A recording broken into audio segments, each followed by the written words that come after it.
इस वीडियो में हमारा जो नेक्स्ट टॉपिक है जो हम करेंगे, सक्रियता श्रेणी हमने किया पिछली वीडियो में। इस वीडियो में हम करेंगे धातु एवं अधातु कैसे अभिक्रिया करती हैं। यदि एक धातु की अभिक्रिया एक अधातु के साथ करवाई जाए तो क्या होगा। तो ऊपर के जो भी आपने क्रियाकलाप अलग अलग पढ़े इस चैप्टर में अब तक, उसमें आपने देखा कि कई अभिकर्मकों के साथ धातुओं की अभिक्रिया कैसे होती है। मतलब अभिकर्मक मतलब जो अभिक्रिया करते हैं, कि आपने धातुओं की अभिक्रिया ऑक्सीजन के साथ भी देखी वायु में दहन करने पर। आपने धातु की अभिक्रिया जल के साथ भी देखी कि क्या होता है। आपने धातुओं की अभिक्रिया दूसरी धातु के लवण के साथ भी देखी कि उनके साथ वो कैसे अभिक्रिया करते हैं। ठीक है, अलग अलग अभिकर्मकों के साथ आपने धातुओं की अभिक्रियाएं देखी हैं। ठीक है, इनमें से किसी के साथ भी ये कैसे अभिक्रिया करते हैं। धातुएं इस प्रकार की अभिक्रिया क्यों दिखाती हैं, धातुएं इस प्रकार की अभिक्रिया क्यों प्रदर्शित करती हैं। तो आपने 9th क्लास में तत्वों के इलेक्ट्रॉनिक विन्यास को पढ़ा होगा, समझा होगा कि तत्व जो हैं किस तरह से उनके अंदर जो इलेक्ट्रॉन हैं वो भिन्न भिन्न कक्षों में व्यवस्थित होते हैं, भिन्न भिन्न कक्षों में वो जाते हैं। कि जैसे फॉर एग्ज़ाम्पल मैं आपको एक छोटा सा एग्ज़ाम्पल करवाती हूँ सोडियम का, या मैं आपको कैल्शियम का, सोडियम का एग्ज़ाम्पल ही हम करते हैं। सोडियम जो है ना, इसके पास टोटल 11 इलेक्ट्रॉन होते हैं। सोडियम की परमाणु संख्या आपने 20 तक परमाणु संख्या ज़रूर याद की होगी। सोडियम की परमाणु संख्या है 11। तो इसमें जो ये 11 परमाणु संख्या का मतलब है कि इसके अंदर 11 इलेक्ट्रॉन हैं जो नाभिक के चारों ओर चक्कर लगा रहे हैं अलग अलग कक्षों में। तो कौन से कक्ष में कितने इलेक्ट्रॉन जाएंगे उसको बोलते हैं हम इसका इलेक्ट्रॉनिक विन्यास। ठीक है, तो हमें पता है कि पहले कक्ष में 2 से ज़्यादा इलेक्ट्रॉन नहीं आ सकते। अब कितने बच गए, 9। दूसरे कक्ष में 8 से ज़्यादा नहीं आ सकते। और जब तक पहला कक्ष नहीं भरेगा तब तक इलेक्ट्रॉन भरने का मतलब है कि उसमें जितने ज़्यादा से ज़्यादा जा सकते हैं। पहले कक्ष में 2 इलेक्ट्रॉन मैक्सिमम जा सकते हैं। जब तक पहले कक्ष में 2 इलेक्ट्रॉन नहीं चले जाएंगे ना, तब तक इलेक्ट्रॉन अगले कक्ष में नहीं जाएगा। तो इसलिए पहले 2 इलेक्ट्रॉन जाएंगे पहले कक्ष में, फिर बच गए 9 इलेक्ट्रॉन। फिर वो दूसरे कक्ष में भरना शुरू होंगे। दूसरे कक्ष में भरते भरते भरते 8 इलेक्ट्रॉन से ज़्यादा दूसरे कक्ष में नहीं आ सकते हैं, तो 8 उसमें आ गए। जब दूसरा पूरा भर जाएगा तो इलेक्ट्रॉन तीसरे में जाएंगे। तो 8 और 10 हो गए, 2 और 8 हो गए 10। तो कितने इलेक्ट्रॉन बचे, 1, वो जाएगा तीसरे कक्ष में। तो ये सोडियम का इलेक्ट्रॉनिक विन्यास है। ठीक है, और ये आपने 9th क्लास में किया था, फिर भी मैंने आपको एक बार याद दिलाने के लिए ये समझाया है।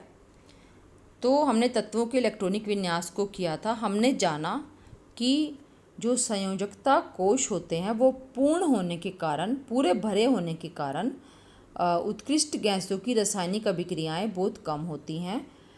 इसीलिए तत्वों की अभिक्रियाशीलता को संयोजकता कोश को पूर्ण करने की प्रवृत्ति के रूप में हम समझ सकते हैं। अब ये क्या है, ये भी मैं आपको एक बार दोबारा से बता देती हूँ। ये भी आपने 9th क्लास में किया होगा।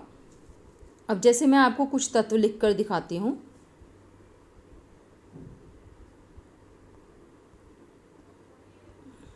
आप देखो, ये जैसे मैं लिख रही हूँ कार्बन, ठीक है, और एक मैंने लिखा है नाइट्रोजन, ऑक्सीजन, फ्लोरीन और नियोन। ये कुछ तत्वों के मैंने रासायनिक प्रतीक लिखे हैं। अब मैं इनकी परमाणु संख्या लिखूंगी। परमाणु संख्या का मतलब है कि उस तत्व के एक परमाणु के नाभिक में कितने प्रोटॉन हैं और उस नाभिक के चारों ओर कितने इलेक्ट्रॉन चक्कर लगा रहे हैं। कार्बन की परमाणु संख्या है 6, ऑक्सीजन की 8, नियोन की 10, नाइट्रोजन की 7 और फ्लोरीन की 9। तो हम इनका इलेक्ट्रॉनिक विन्यास लिखते हैं। जैसे मैंने अभी आपको सोडियम के लिए समझाया, वैसे ही अब मैं कार्बन का लिखूंगी। पहले कोश में 2 से ज़्यादा नहीं जा सकते, तो 2 चले गए। बाकी कितने बचे कार्बन के, 4, वो जाएंगे दूसरे कोश में। अब हम लिखते हैं नाइट्रोजन का। ठीक है, नाइट्रोजन के पहले कोश में 2 और दूसरे में कितने बच गए, 5, क्योंकि दूसरे में 8 जा सकते हैं ना, तो इसके पास तो 5 है, तो पाँचों के पाँचों दूसरे में ही चले जाएंगे। अब ऑक्सीजन में पहले कोश में 2, बाकी कितने बचे, 6, तो दूसरे कोश में 8 आ सकते हैं, लेकिन इसके पास तो 6 ही है, तो 6 ही जाएंगे। जितने होते हैं ना उतने ही जाते हैं। ऐसा नहीं है कि आप कहोगे कि 8 आ सकते हैं तो 6 कैसे हम डाल दें, तो कम तो डाल सकते हैं, 8 से ज़्यादा नहीं डाल सकते। फ्लोरीन के पहले कोश में 2, बाकी बचे 7, वो चले गए दूसरे कोश में। ठीक है, नियोन में पहले कोश में 2 और बाकी कितने बचे 8, वो चले गए दूसरे कोश में। अब आप देखो कि पहले आपको मैं एक चीज़ याद दिला दूं कि जो आखिरी वाला कोश होता है ना, आखिरी वाला कोश किसी भी परमाणु का जो अंतिम कोश होता है, और इन सब में जिनका मैंने नाम लिखा है ना, इन सब में आखिरी कोश कौन सा है, दूसरा। पहले कोश में सबके 2 इलेक्ट्रॉन है, दूसरे कोश में किसी के 4, किसी के 5, 6, 7 या 8 इलेक्ट्रॉन है। तो आखिरी कोश को या आखिरी कक्ष को संयोजकता कक्ष कहते हैं। क्या कहते हैं, संयोजकता कक्ष।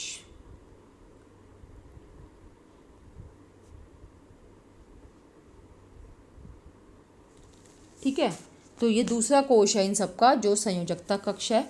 और संयोजकता कक्ष में जितने इलेक्ट्रॉन होते हैं, या जो संयोजकता कक्ष में जो इलेक्ट्रॉन होते हैं, उनको संयोजकता इलेक्ट्रॉन कहा जाता है। तो कार्बन में कितने संयोजकता इलेक्ट्रॉन हैं, 4। नाइट्रोजन में कितने हैं, 5। ऑक्सीजन में 6, फ्लोरीन में 7, नियोन में 8। ठीक है, और जो ये संयोजकता इलेक्ट्रॉनों की संख्या होती है, उससे पता चलता है कि ये परमाणु अभिक्रिया करेगा या नहीं करेगा। अगर करेगा तो कितने अच्छे से करेगा, कितनी तेज़ी से करेगा, और किसके साथ करेगा। तो आपको एक चीज़ याद रखनी है कि आखिरी कोश में अगर 8 इलेक्ट्रॉन है, क्योंकि दूसरे कोश में 8 इलेक्ट्रॉन से ज़्यादा नहीं आ सकते, तीसरे कोश में 18 से ज़्यादा नहीं आ सकते। ठीक है, लेकिन अगर तीसरा कोश अंतिम कोश है, तीसरे के बाद कोई कोश है ही नहीं, इलेक्ट्रॉन तीसरे में ही जा रहे हैं, उसके बाद चौथे तक वो पहुँचे ही नहीं, तो तीसरा कोश अंतिम कोश बन जाएगा। अंतिम कोश जो भी होगा ना, चाहे वो दूसरा हो, तीसरा हो, चौथा हो, उसमें 8 से ज़्यादा इलेक्ट्रॉन नहीं जा सकते हैं।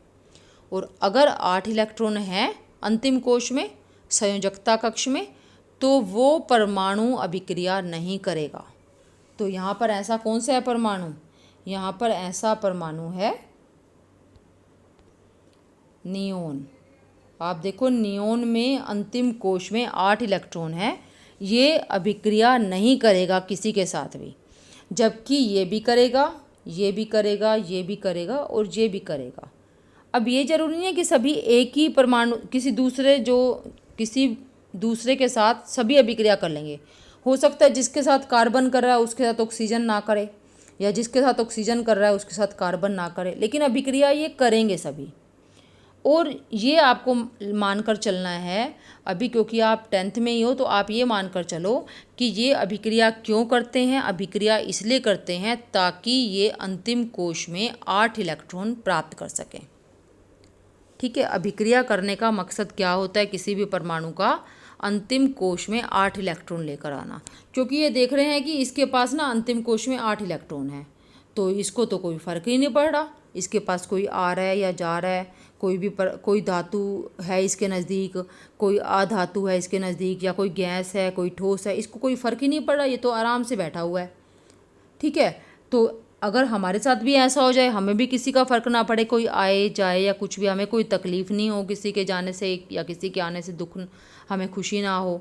ठीक है, तो ऐसा हम स्थिर हो जाए, मतलब हमें कोई फ़र्क ना पड़े, तो ऐसा सभी करना चाहेंगे। इसलिए ये सभी चाहते हैं कि हमारे अंतिम कोश में 8 इलेक्ट्रॉन आ जाए, और 8 इलेक्ट्रॉन प्राप्त करने के लिए, पूरे करने के लिए, मतलब 8 टोटल करने, जैसे इसके पास 4 है ना कार्बन के पास, तो ये 4 और प्राप्त करना चाहेगा, ऑक्सीजन 2 और प्राप्त करना चाहेगा, नाइट्रोजन 3 और प्राप्त करना चाहेगा, और फ्लोरीन 1 और प्राप्त करना चाहेगा।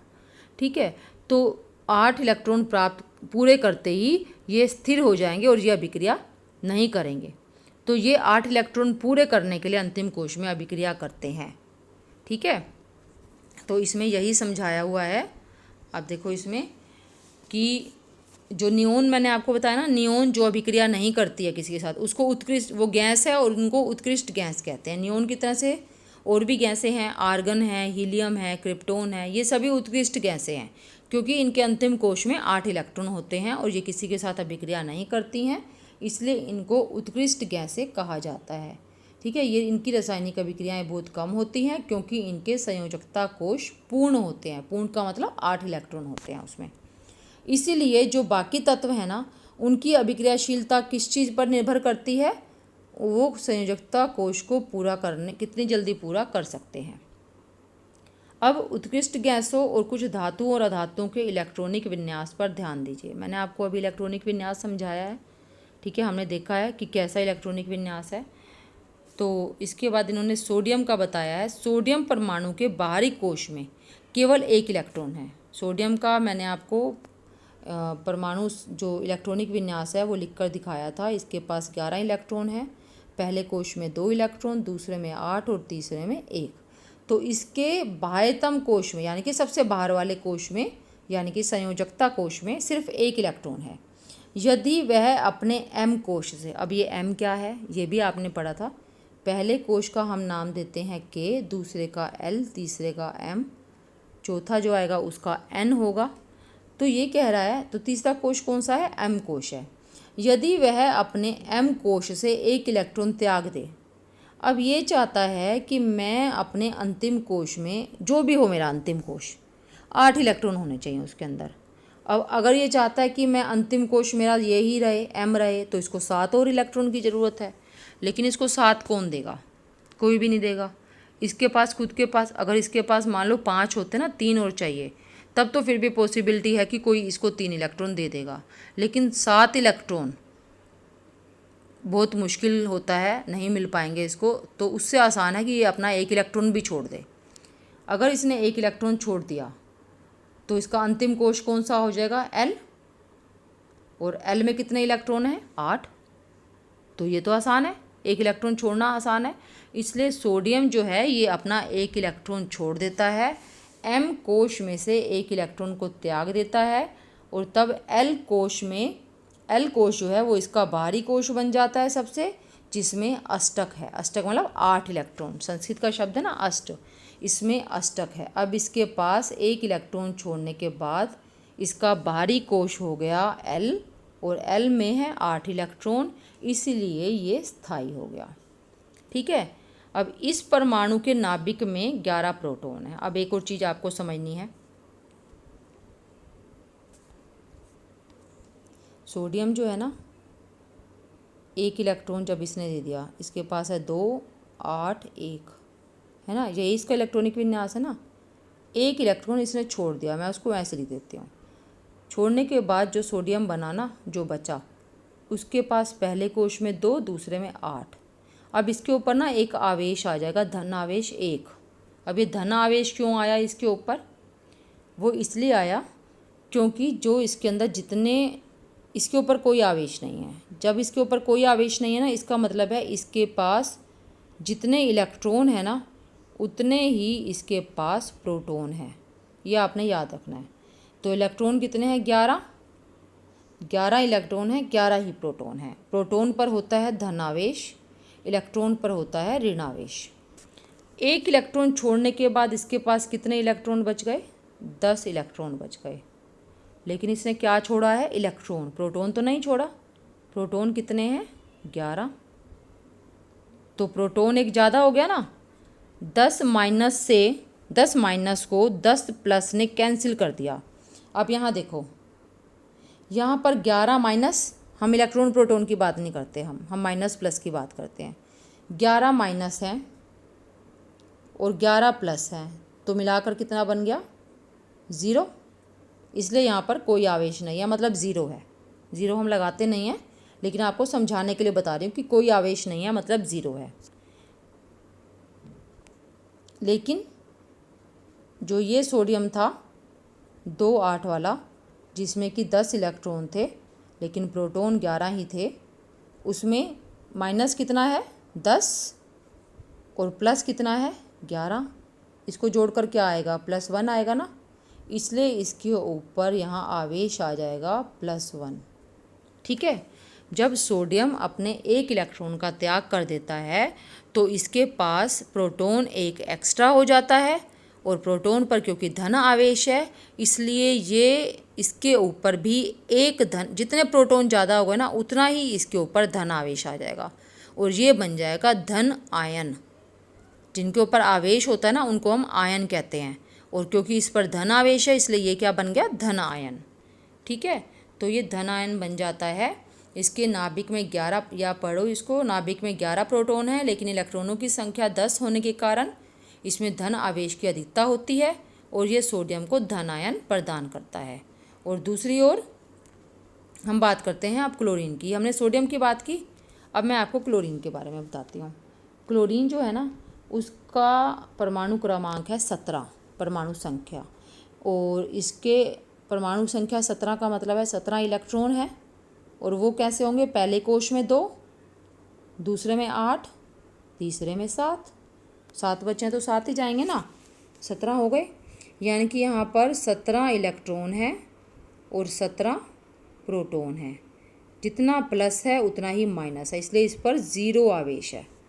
ठीक है, 0 लेकिन हम लगाएंगे नहीं, मैं ये हटा देती हूँ।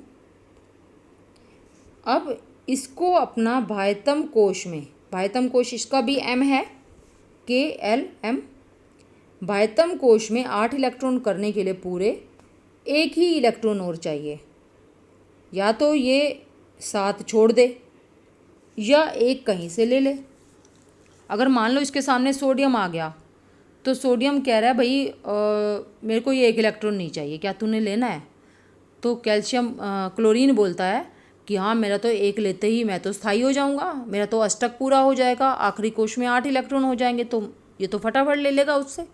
और सोडियम को भी देने में खुशी हो रही है क्योंकि एक इलेक्ट्रॉन निकलते ही उसके आखिरी कोश L बन जाएगा और उसमें 8 इलेक्ट्रॉन हो जाएंगे, उसका भी अष्टक पूरा हो गया। तो वो जो सोडियम ऐसे ही इलेक्ट्रॉन नहीं छोड़ेगा जब तक कोई लेने वाला नहीं होगा ना। अब आपके पास मान लो, वैसे तो ऐसा कोई नहीं करता लेकिन फिर भी मान लो आप सोच रहे हो कि मेरे पास जो है ना 10 रुपये ज़्यादा है, मेरे को नहीं रखना ये। ठीक है, तो आप क्या करोगे, फेंक तो नहीं दोगे ना, आप किसी ना किसी को दोगे वो, है ना। तो सोडियम जो है ऐसे ही इलेक्ट्रॉन नहीं छोड़ेगा, जब कोई लेने वाला होगा तो ही वो इलेक्ट्रॉन छोड़ेगा। उसके सामने आ गया क्लोरीन। क्लोरीन को अष्टक पूरा करने के लिए क्या चाहिए, एक इलेक्ट्रॉन चाहिए, तो ये वो एक इलेक्ट्रॉन ले लेता है। ठीक है, अब एक इलेक्ट्रॉन लेने के बाद क्लोरीन के पास पहले कोश में 2 थे, दूसरे में 8 थे, तीसरे में कितने हो गए, 8, अष्टक पूरा हो गया। यानी कि इसके पास अब हो गए 18 इलेक्ट्रॉन और 17 प्रोटॉन। प्रोटॉन तो उतने ही है ना, प्रोटॉन तो नहीं बड़े, तो यानी कि -18 + 17 क्या हो गया जोड़कर, -1। तो इसलिए क्लोरीन पर एक ऋण आवेश आ जाएगा और ये बन जाएगा ऋण आयन। ठीक है, आपको समझ आ गया होगा अच्छे से। जब कोई परमाणु इलेक्ट्रॉन लेता है तो वो ऋण आयन बन जाता है क्योंकि उसने इलेक्ट्रॉन लिया है और इलेक्ट्रॉन पर ऋण आवेश है। और अगर कोई परमाणु इलेक्ट्रॉन देता है तो ऋण आवेश जाने के कारण वो धन आयन बन जाता है। अब सोडियम और क्लोरीन, सोडियम बन गया एक इलेक्ट्रॉन। अब ये सोडियम जो है ना एक इलेक्ट्रॉन दे देता है, किसको, एक इलेक्ट्रॉन छोड़ा और वो किसने ले लिया, वो ले लिया क्लोरीन ने। ऐसा करने पर सोडियम तो बन गया, ऐसा करने पर सोडियम तो एक इलेक्ट्रॉन छोड़ने के बाद बन गया धनायन और क्लोरीन एक इलेक्ट्रॉन लेने के बाद बन गया ऋणायन। अब आपको ये तो अच्छे से पता होगा कि जो विपरीत आवेश होते हैं वो एक दूसरे को आकर्षित करते हैं। समान आवेश एक दूसरे को प्रतिकर्षित करते हैं, दूर भगाते हैं, लेकिन विपरीत आवेश एक दूसरे को आकर्षित करते हैं और इनके बीच में भी वो आकर्षण होगा जिसके कारण ये एक दूसरे से बहुत ज़्यादा अटैच हो जाएंगे, बंध जाएंगे। और इस तरह से इनके बीच में जो एक जोड़ बनेगा ना, इस आकर्षण के कारण, विपरीत आवेश में आकर्षण के कारण इनके बीच में जो जोड़ बनेगा उसको बोलते हैं आयनिक आबंध। ठीक है, आयन के बीच में जो है जोड़ है ना, वो ये भी आयन है धनायन, ये आयन है ऋणायन। आयनों के बीच में जो आबंध बनता है, जोड़ बनता है, उसको आयनिक आबंध बोलते हैं। और इस तरह से जो यौगिक बनेगा, अब ये यौगिक बन जाता है सोडियम क्लोराइड, जो नमक हम खाते हैं ना, उसमें मेनली क्या होता है NaCl, जिसको कि साधारण नमक कहते हैं, ये आप पहले भी पढ़ चुके हो। सोडियम क्लोराइड बन जाता है, और क्योंकि सोडियम क्लोराइड कैसे बनना है, आयनिक आबंध से, इसलिए इसको आयनिक यौगिक कहा जाता है। ठीक है, आपको शायद समझ आ गया होगा अच्छे से कि कैसे बनता है ये। आप ये बुक में पूरा इसको अच्छे से आपने रीडिंग करनी है, तो आपको रीडिंग करने के बाद और ये समझने के बाद आपको अच्छे से समझ आ जाएगा। ठीक है, तो ये इनके ना इलेक्ट्रॉनिक विन्यास दिए हुए हैं, ये परमाणु संख्या दी हुई है, ये तत्व हैं, ये उत्कृष्ट गैसें हैं। आप देखो इसके पहले कोश में 2 इलेक्ट्रॉन। अब आप कहोगे ये उत्कृष्ट गैस कैसे हुई, इसके तो आखिरी कोश पहला ही है और उसमें 8 इलेक्ट्रॉन नहीं है, क्योंकि पहले कोश में तो 2 से ज़्यादा आ ही नहीं सकते ना, तो 8 कहाँ से लाएगा, इसलिए ये पूरा भरा हुआ है, इसका आखिरी कोश जो है ना वो पूरा भरा हुआ है, इसलिए ये उत्कृष्ट गैस है, ये अभिक्रिया नहीं करेगा। इसके आखिरी कोश में 8 इलेक्ट्रॉन, इसके में भी 8 इलेक्ट्रॉन, इसलिए ये उत्कृष्ट गैस। फिर ये धातुएं हैं, धातुओं में देखो आखिरी कोश में कितने कितने इलेक्ट्रॉन हैं, या तो 1 या 2 या 3, फिर 1 2। तो जिनके आखिरी कोश में 1 2 या 3 इलेक्ट्रॉन होते हैं ना, वो ज़्यादातर धातुएं होती हैं। ठीक है, और अधातुओं में क्या होता है, अधातुओं के अंतिम कोश में ज़्यादातर 5 6 या 7 इलेक्ट्रॉन होते हैं। इसका मतलब क्या हुआ, अगर इनको अपने आखिरी कोश में 8 इलेक्ट्रॉन पूरे करने हैं तो इसको चाहिए 3 इलेक्ट्रॉन, इसको चाहिए 2 और इसको चाहिए 1। तो अगर 5 छोड़ने से 3 लेना आसान है, 6 छोड़ने से 2 लेना आसान है, और 7 छोड़ने से 1 लेना आसान है, तो जो लेने की प्रवृत्ति रखते हैं ना इलेक्ट्रॉन, वो तो होती हैं अधातुएं, और जो इलेक्ट्रॉन देने की प्रवृत्ति रखते हैं, जैसे ये इनके पास 1 2 या 3 है, 1 2 या 3 छोड़ना आसान है, जबकि 7 6 या 5 लेना बहुत मुश्किल है। ठीक है, तो जो इलेक्ट्रॉन छोड़ने की प्रवृत्ति रखते हैं वो तो हैं धातुएं, और जो लेने की प्रवृत्ति रखते हैं वो हैं अधातुएं हैं। ठीक है, तो ये यही बताया हुआ है कि विपरीत आवेश होने के कारण सोडियम और क्लोराइड, जो Cl- बना ना, उसको अब हम क्लोरीन आयन नहीं बोलेंगे, सोडियम को तो सोडियम आयन बोलेंगे Na+, लेकिन क्लोरीन का जो आयन बना है उसको हम क्लोराइड आयन बोलेंगे। ये विपरीत आवेश के कारण परस्पर आकर्षित होते हैं और मजबूत बल से बंध कर सोडियम क्लोराइड के रूप में उपस्थित रहते हैं। ध्यान देने की बात यह है कि सोडियम क्लोराइड अणु के रूप में नहीं पाया जाता। ये थोड़ा सा अभी आपको ऐसे ही आपको याद रखना पड़ेगा, क्योंकि ये थोड़ा हाई लेवल का है, इसलिए मैं आपको ज़्यादा नहीं बताऊंगी इसकी डिटेल में। फिर ये अच्छे से समझाया हुआ है, देखो जैसे मैंने आपको अलग अलग समझाया ना कि सोडियम ने कैसे इलेक्ट्रॉन दिया, क्लोरीन ने कैसे इलेक्ट्रॉन लिया, और फिर ये इकट्ठा दिखाया हुआ है, तो आप इस तरह से आपको ये आना चाहिए। ठीक है, अब एक और हम एग्जांपल करते हैं, आपकी बुक में जो दिया हुआ है वो है मैग्नीशियम क्लोराइड का। ठीक है, ये मैग्नीशियम क्लोराइड का है। अब आप ये देखो, इसी में ही मैं आपको समझाती हूँ। मैग्नीशियम का जो परमाणु क्रमांक है वो होता है 12, तो इसका इलेक्ट्रॉनिक विन्यास हो गया 2 8 2। तो इसके आखिरी कोश में 8 इलेक्ट्रॉन पूरे करने के लिए इसको 6 इलेक्ट्रॉन चाहिए, और 6 तो बहुत मुश्किल से मिलेंगे, इसलिए ये सोचता है कि मैं 2 ही छोड़ देता हूँ, तो ये 2 छोड़ देता है, और इसके आखिरी कोश में कितने हो गए 2 और 8 इलेक्ट्रॉन हो गए। अब इसने 2 इलेक्ट्रॉन छोड़े हैं ना, इसलिए इस पर 2 धनावेश आएंगे, ये बन जाएगा मैग्नीशियम 2 धनावेश, क्योंकि 2 इलेक्ट्रॉन छोड़ने से इसके पास 2 प्रोटॉन फालतू हो जाएंगे, एक्स्ट्रा हो जाएंगे, इसलिए 2 धनावेश आ गया इसके ऊपर। अब इसने 2 इलेक्ट्रॉन दिए हैं, मान लो क्लोरीन है इसके सामने 2, अब एक क्लोरीन को तो 1 ही इलेक्ट्रॉन चाहिए, लेकिन इस ये दे रहा है 2, तो 2 क्लोरीन आ जाते हैं और दोनों 1 1 इलेक्ट्रॉन ले लेंगी। ऐसा नहीं है कि भाई मैग्नीशियम 2 दे रहा है तो क्लोरीन 2 ही ले लेगा, क्लोरीन को तो 1 ही चाहिए ना, उसको तो अष्टक पूरा करने के लिए सिर्फ 1 इलेक्ट्रॉन चाहिए, तो एक क्लोरीन तो 1 ही लेगा, लेकिन दूसरा क्लोरीन दूसरा ले लेगा, दोनों इलेक्ट्रॉन चले गए इसके, एक एक क्लोरीन के पास, एक दूसरे क्लोरीन के पास। तो इसमें क्या होगा, इसको हम ऐसे दिखाएंगे, ये जो है ना इसके अंतिम कोश के इलेक्ट्रॉन दिखाए हुए हैं जो M में है, क्लोरीन के पास 7 7 हैं, आप देखो 7 दिखाए हुए, जो क्रॉस लगाए हुए हैं ना, ये 7 क्रॉस लगाए हुए हैं, तो एक इलेक्ट्रॉन ये ले लेगा, एक इलेक्ट्रॉन ये ले लेगा और मैग्नीशियम 2 पॉजिटिव बन जाएगा। लेकिन क्लोरीन ने तो एक ही लिया ना, एक क्लोरीन है, इसलिए उसके ऊपर एक माइनस ही आएगा, लेकिन यहाँ पर हम 2 लिखेंगे। क्लोरीन 2 हैं और दोनों के ऊपर एक एक ऋण आवेश है। ठीक है, इस तरह से मैग्नीशियम क्लोराइड बनता है। आप एक प्रैक्टिस करना एल्यूमिनियम क्लोराइड की। एल्यूमिनियम का परमाणु क्रमांक होता है 13। ठीक है, तो आप ये बनाने की कोशिश करना, आप देखना कि कैसा बनेगा।